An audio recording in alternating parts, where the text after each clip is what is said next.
My name is Hafiz, your cybersecurity consultant.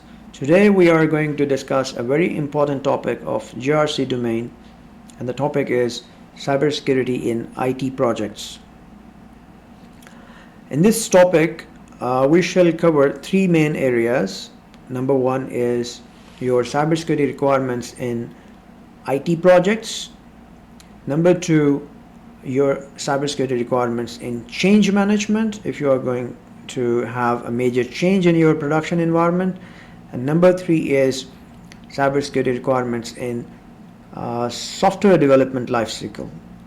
All right, so let's begin with, as you are aware that we are conducting a series of GRC domain topics in which we have already discussed cybersecurity strategy in very much detail, then cybersecurity management, how cybersecurity steering committee is formed and cybersecurity function is established, and then of course policies and procedures, a long list we have covered, and roles and responsibilities for each and every personnel or professional, internal stakeholder or the external.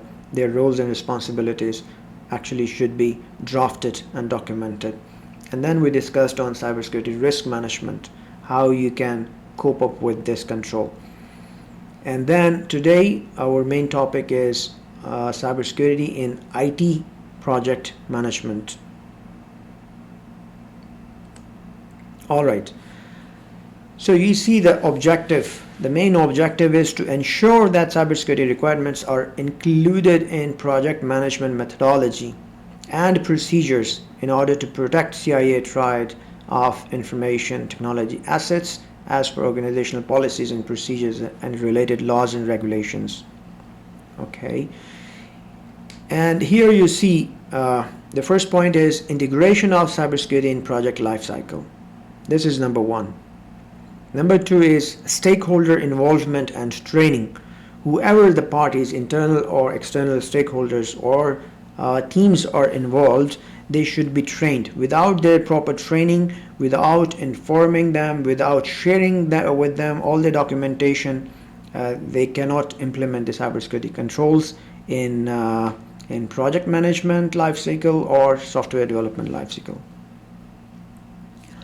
And the third point is continuous monitoring and improvement. Without monitoring, you cannot reach the target. Okay, this is very important that you need continuous monitoring, that your controls, cybersecurity controls, are being implemented, right? Okay, let's see the first main control, which is cybersecurity in IT projects and change management. What are the tools required? Number one is secure software development cycle policy templates and the procedure.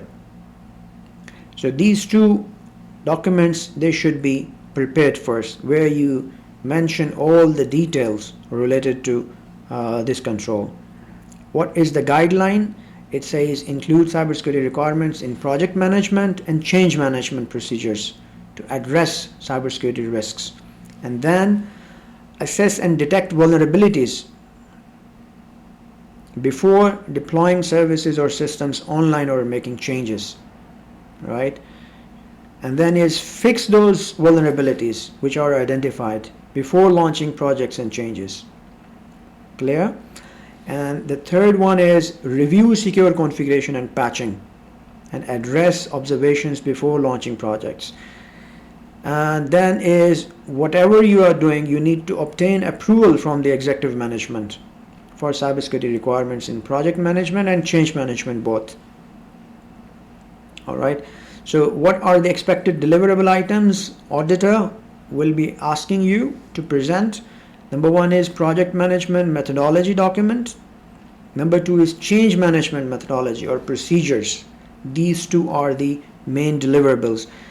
And again, these documents should be approved by the highest management in your organization. Without approval, they'll be of no use. You cannot get the marks from the auditor. Okay, in IT projects management, this is the first most important control, which is vulnerability assessment and remediation. The control says, first of all, you define and document vulnerability assessment and remediation requirements. Whenever you are conducting vulnerability assessment internally in-house, or if you are going to outsource, if you are especially going to outsource this part, third party of course will ask you, please enlist the requirements. What is the scope of the activity? So you will have to mention how many are the subnets, how many are the IPs involved for scanning, the servers, number of servers, number of applications, firewalls, switches, routers, blah blah, everything you'll have to mention, you'll have to enlist and lock the scope. Okay, and then is identify all the systems, all the servers and the systems, okay, which shall be under the scope. And then is develop and adopt procedures for conducting whatever the procedure you have already, the approved version, follow that procedure. Okay, and make sure if the third party is involved for this scanning, so they should be aware. You need to share your policy and procedure with them so that they can follow the approved version. And once you have done all this, then you start conducting the vulnerability assessment. In two cases, one is before launching technical projects in production, and number two is before implementing changes. In both scenarios, you need to follow the approved version of policies and procedures. Expected deliverable, what the auditor will be asking, approved version of the policy and procedure, and a report which says what are the risks which are identified and have you remediated them. Both items, they should be part of the report. Clear? And then is in IT projects, you need to make sure that the secure configuration and hardening review is done. All right, and the tool is cybersecurity requirements checklist template for project management and change management. And what is the implementation guideline? Define and document secure configuration and hardening requirements, and then is identify those systems, to lock the scope, and then is provide technical security standard controls for systems. Okay, and then develop and adopt procedures for conducting secure configuration and hardening review. All those procedures which you already have got the approval for. And then is review secure configuration hardening. In two scenarios, before launching technology projects, before implementing changes to your existing production environment. Secure configuration and hardening actually is very important in a sense that mostly in IT projects, IT administrators, they are making plenty of changes in operations. So from time to time you need to have configuration review.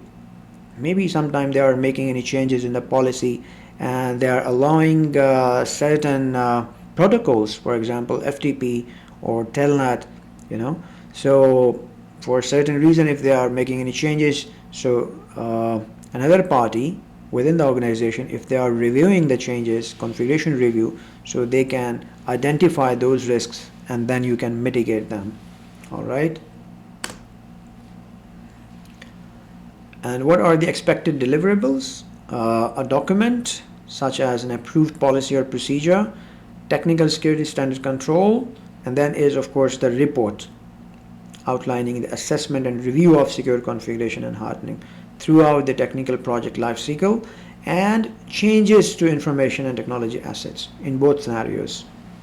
All right, so these are the points which we have covered so far for IT projects and for change management, how you will make sure the cybersecurity requirements are integrated into policies and procedures.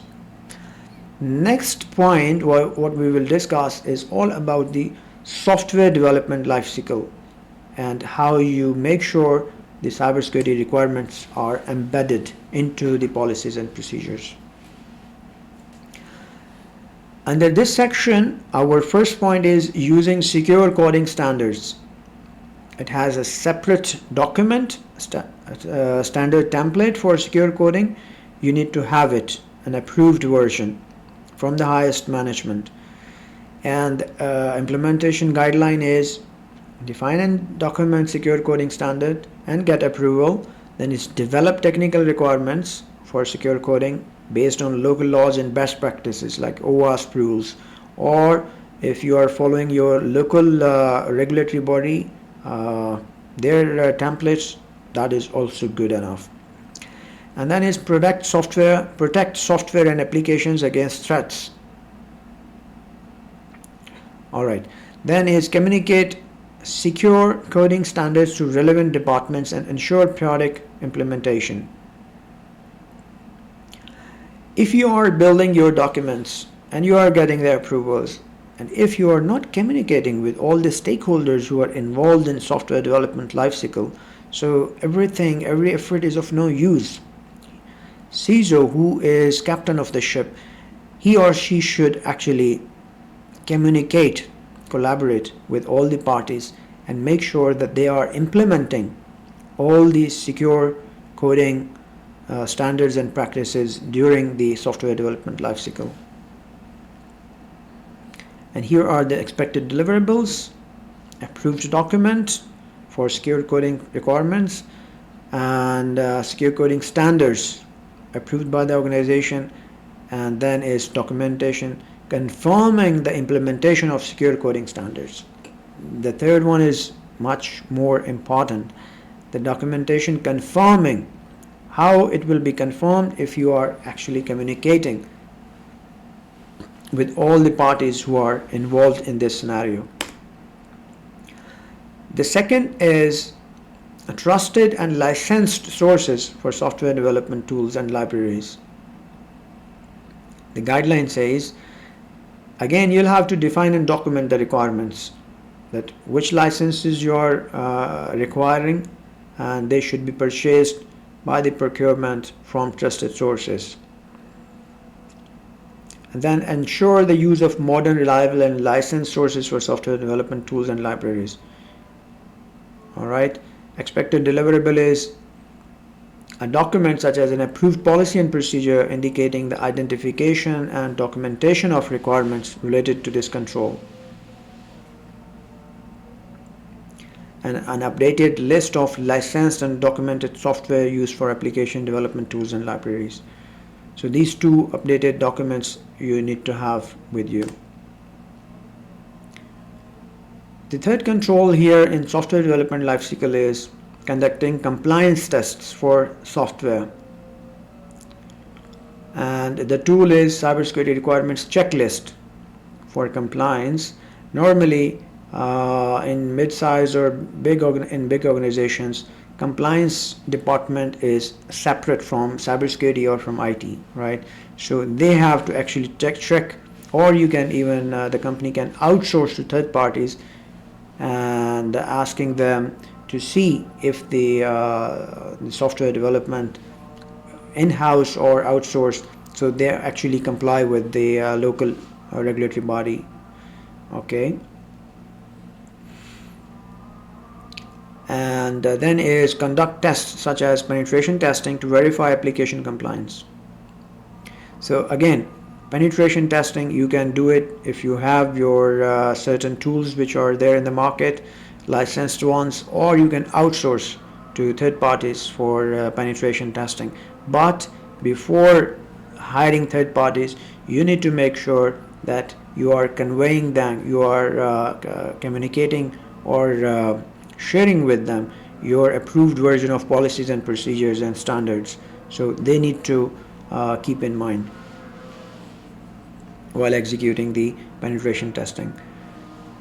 Expected deliverable is approved document outlining compliance test requirements, and then list of application projects and security tests performed. Whatever the list or the systems or applications there are, so you need to enlist them. okay, and you need to see how many tests are performed on them, when, with date, if you are doing it on periodic basis. And then is reports on comprehensiveness of tests and compliance with cybersecurity requirements.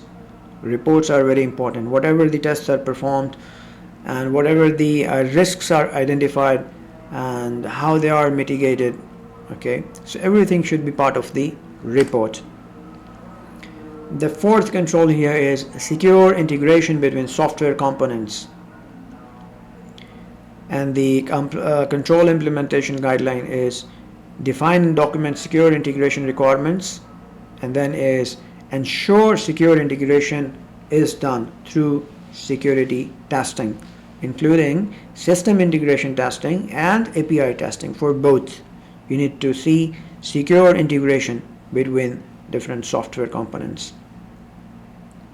Expected deliverable is approved document outlining secure integration requirements, and then of course is the report that which says the different components are integrated using secure configuration standards, secure integration, of course. And then the last control is secure configuration hardening review. Whatever you have done so far, you need to review them, right, before launching applications, and ensure periodic reviews.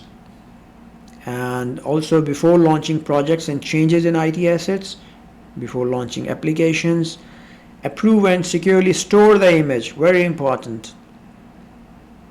You always need to store them, but on a centrally organized managed server. If there is any incident happening, then of course you need to restore the services from the stored image. All right. What is the expected deliverable? Document indicating the identification and documentation of requirements related to this control, reports or evidences of secure configuration and hardening reviews before launching the applications or before making any changes. Reports or evidence of periodic reviews of secure configuration and hardening and patching. So these are different deliverable items which you need to present in front of the auditor. All right.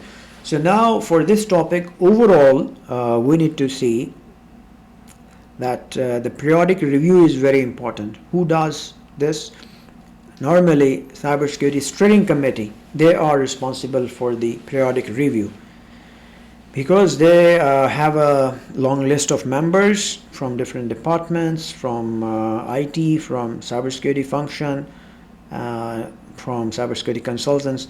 They actually review the controls from different aspects. Okay, and this is done normally on annual basis, or for big size organizations they do it quarterly even. It depends on your internal environment scenarios. And then is document and approve changes to the cybersecurity requirements for projects management by the head of organization or deputy. What are the expected deliverables? Approved document defining the review schedule for cybersecurity requirements in project management. And the second one is evidence of periodic reviews, whatever the meeting is held. So you need to secure the minutes of meeting, how it was reviewed, what were the remarks, and how they were actually fixed, if there were any risks identified. So then you need to see, or you need to make them part of the report. All right.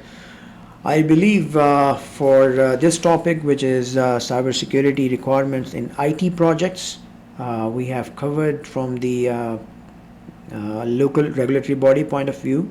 And if you have any of your comments or suggestions, please feedback me on my contact number or email address, or if you are going through any cybersecurity related project, you can contact me for any cybersecurity consulting services. Thank you very much.